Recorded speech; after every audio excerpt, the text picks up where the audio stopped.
भारतीय दर्शन में मोक्ष को अक्सर मृत्यु के बाद की अवस्था या केवल एक आध्यात्मिक लक्ष्य माना जाता है, लेकिन उपनिषद इसे एक गहरी और व्यावहारिक समझ देते हैं। उपनिषद के अनुसार मोक्ष किसी स्थान पर पहुंचना नहीं, बल्कि बंधन से मुक्ति है। ये बंधन बाहरी नहीं, बल्कि अज्ञान, भ्रम, भय और गलत पहचान का आंतरिक बंधन है। जब मनुष्य अपनी वास्तविक पहचान को समझ लेता है, तभी मोक्ष संभव होता है। मनुष्य का सबसे बड़ा बंधन उसका अज्ञान है। जब वो खुद को शरीर, नाम या भूमिका तक सीमित कर लेता है। उपनिषद इस बंधन को ज्ञान के माध्यम से समाप्त करने की बात करते हैं, जो मोक्ष की ओर ले जाता है। मोक्ष और ज्ञान अलग अलग नहीं है।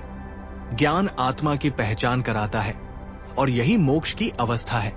ये भविष्य की घटना नहीं, बल्कि वर्तमान की आंतरिक जागरूकता है।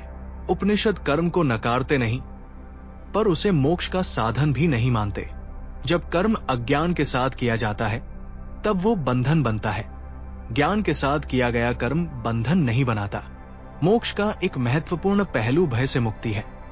अपनी वास्तविक पहचान समझने पर मृत्यु और अस्थिरता का भय कम हो जाता है।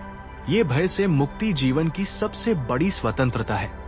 आज के जीवन में मोक्ष को दैनिक जीवन से दूर समझा जाता है, पर उपनिषदों की दृष्टि इसे जीवन से अलग नहीं करती। आंतरिक स्वतंत्रता, मानसिक स्पष्टता और भय से मुक्ति, ये आज के जीवन में मोक्ष की व्यावहारिक अभिव्यक्तियां हैं। अंत में उपनिषदों में मोक्ष का अर्थ जीवन से पलायन नहीं, बल्कि जीवन को स्पष्ट और निर्भय दृष्टि से जीना है। मोक्ष ज्ञान के माध्यम से बंधन से मुक्ति की अवस्था है।